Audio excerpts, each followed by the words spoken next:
Hi everyone, my name is Michelle Mirabella and I'm a Spanish to English literary translator based in Pittsburgh, Pennsylvania.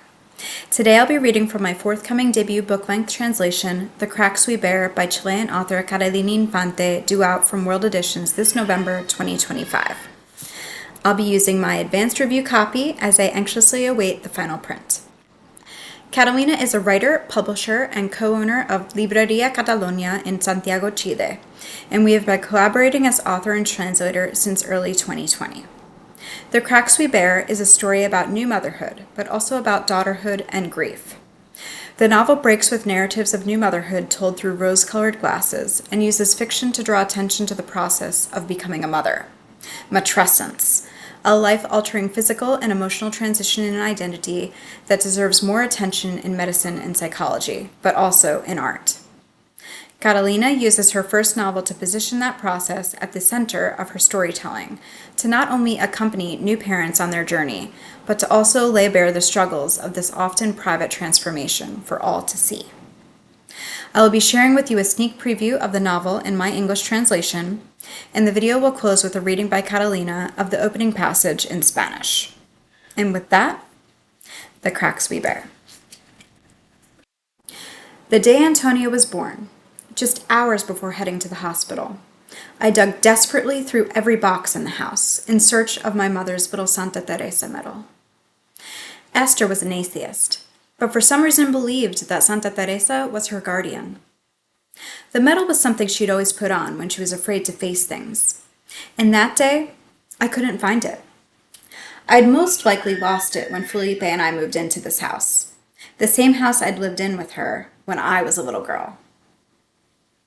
Later, at the hospital, in the moments of respite from my animalistic screams, I thought of that medal with rage, and I thought of my mother with rage, asking myself why she wasn't there giving birth with me. As for her things, I don't have many. I've lost almost all of them. It's not often I lose things, but when it comes to hers, I do. They stray from me, abandon me, as if everything of hers were doomed to disappear. When people ask me about the medal, I say, my mother gave it to me. But that's not true. She wasn't one to give me her things. I just stole it out of her closet a few months after she died. Left there were her pockets stuffed with bits of paper, her perfumed clothing, her worn-out shoes, and the box full of pictures and postcards she'd written while in exile.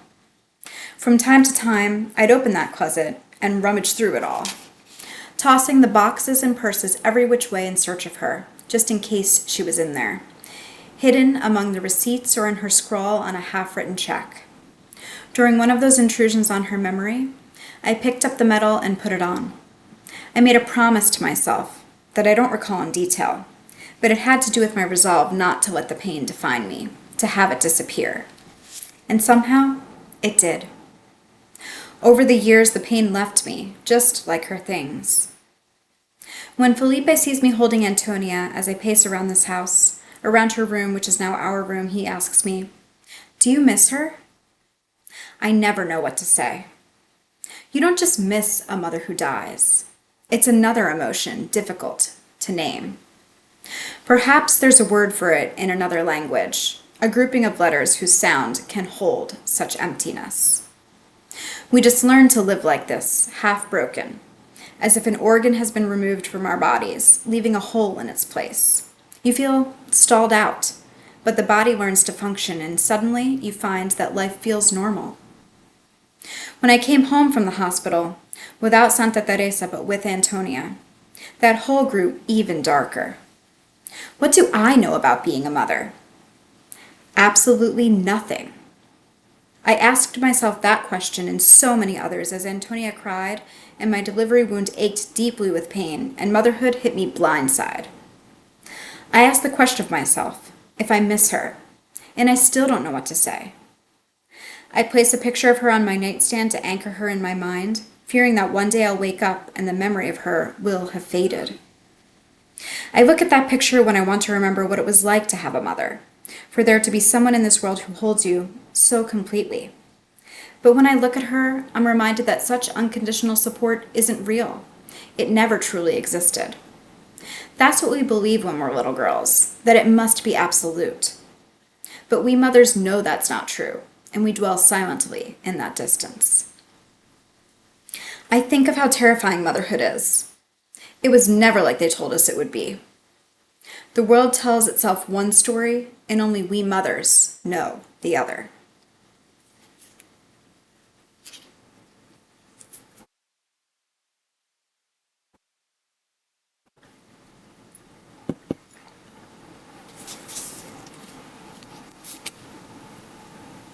I wanted a natural birth, squatting, in the dark, with the image of myself pulling my bloody daughter out and placing her on my chest. That's how Esther had me, in a hospital in Paris, but not by choice. The use of anesthesia was not common practice among the French. They'd have the baby, and that was that, she'd say. For me, it was different. After 2 days of contractions, I received Antonia while splayed out on a metal table, trembling with fear, surrounded by 5 people working to put my flesh back in place. I did everything I was supposed to do. I read all the books on the topic, the ones saying the pain is cultural, the testimonies from women who orgasmed on the last push, books about deliveries guided by doulas who, like Greek goddesses, support you in your transition to motherhood. I meditated, recited mantras, stretched my pelvis daily. Felipe and I planned out the birth in detail to sort out any obstacles that could cause us stress or sway me from my path. I wanted to be able to move and scream.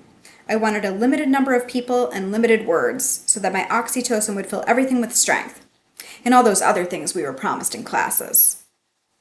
But I didn't dilate. Who can dilate when everyone is waiting for them to dilate? The doctor convinced me to accept the synthetic hormones, and my contractions went from manageable to excruciatingly painful. Felipe told me that on my last scream, the look on my face was primal, and I feared my own intensity. The doctor told us that Antonia had dislodged. Her head was hitting against my pelvis, and she would never come out of there. And that's how my body felt, shut tight like a stubborn clam.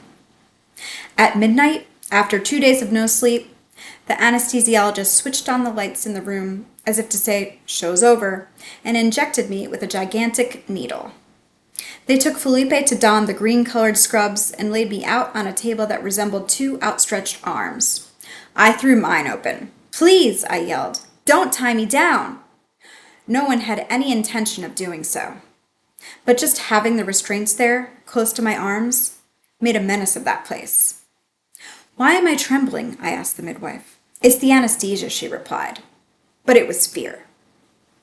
The nurses prattled on about something useless. A doctor answered texts on his phone, and I seethed with rage thinking of all those stories they told at the workshops about women subjected to unnecessary C-sections. When they pulled Antonia from my open body, I looked up at her swollen, purple face, and I felt tiny in her presence. When they laid her on my chest, she stared right at me with the magnanimity of an empress, as if piercing every dimension of my minuscule existence. Afterwards, Felipe and I would talk about that first impression and call it Medusa's gaze. Antonia with serpents in her hair, and the 2 of us petrified. She squirmed like an animal and latched onto my breast, master of my body, while the doctor shook out my skin as if shaking dust from a blanket. As I clutched her to me, we were rolled through the hospital, pushed through its corridors and into its elevators until we arrived at a transition room where there was another mother in shock. I was still trembling. I was a girl back there, I thought, a little girl giving birth. My sacrum didn't budge, and I never felt that ring of fire at my vaginal opening, like the books said I would. I was weak, passive, stripped of all power.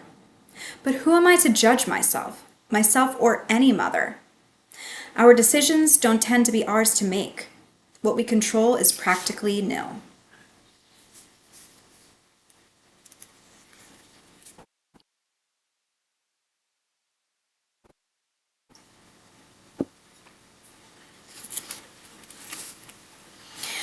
When we moved into this house, Felipe planted grass in the front yard beneath the magnolia tree. Today, I lay Antonia down for a nap on a blanket in its shadow, joining her myself as if to sleep. As I rest, my eyes fluttering open and shut, the daylight grows dimmer. I avoid looking up at the sky because I hear it can burn your retina. For the last eclipse, Felipe's mother came over for lunch, and she and Felipe went outside to watch with the neighbors. They all took turns using the protective glasses, and then the neighbors invited them to toast the event with champagne.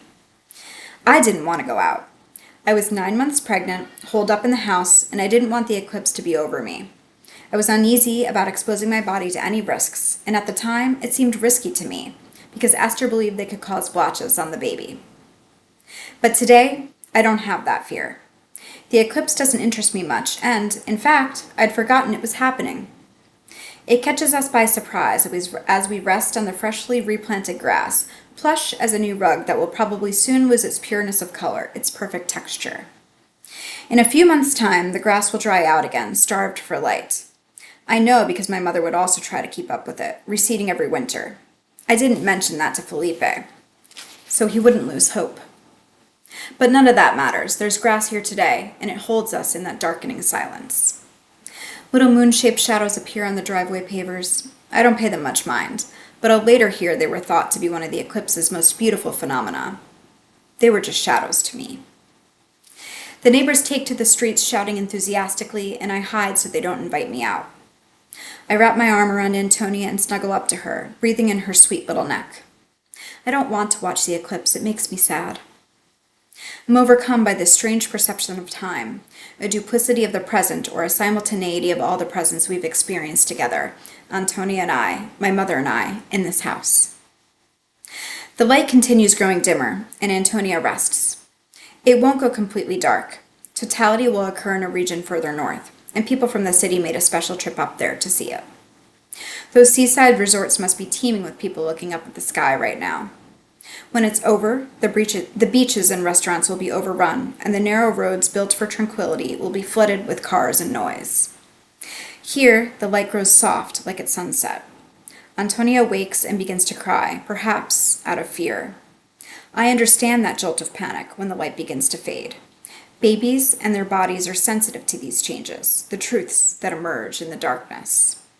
In this semi-darkness, this tepidity of shadows, this timid yet startling night, causes me panic too, and I wish that I could cry like her. I'm suddenly hit with this premonition that time will never be as it was before. When I was a girl, a couple of decades was an eternity, an entire lifetime, something so far off when I'd be someone I couldn't even imagine. Someone like my mother, a serious person, uncomfortable in her body. That couple of decades is today. Since Antonia was born, time seems to have morphed. Weeks have 2 days, Mondays and Fridays. Then there's a Sunday when, for a few hours, life pauses for a bit, like how trains slow through a station where they won't make a stop. This train won't be stopping anywhere ever again, except at its final destination. And through the window, I'll be looking out at a landscape growing ever drier. Antonia will stay green, and the memory of my mother will blur with the speed of time, drying out, growing arid. Withered. And now I'll pass it over to Catalina to read the opening passage of The Cracks We Bear in the original Spanish. Thank you for listening. Hola, soy Catalina Infante, autora de la novela La Grieta, y les voy a leer el inicio de la novela. El día en que nació Antonia, horas antes de irme al hospital, di vuelta desesperada a cada cajón de esta casa buscando la medallita de Santa Teresa que guardaba mi madre. Esther era atea, pero por alguna razón creía que Santa Teresa era su guardiana. La usaba cuando tenía miedo de enfrentarse a algunas situaciones, pero ese día yo la perdí. Probablemente cuando nos cambiamos a esta casa con Felipe, la misma en la que viví con ella de niña. Ya en el hospital, en los intervalos de descanso de mis gritos animales, recordé con rabia esa medalla y recordé con rabia a mi madre. Me preguntaba por qué no estaba ahí pariendo conmigo.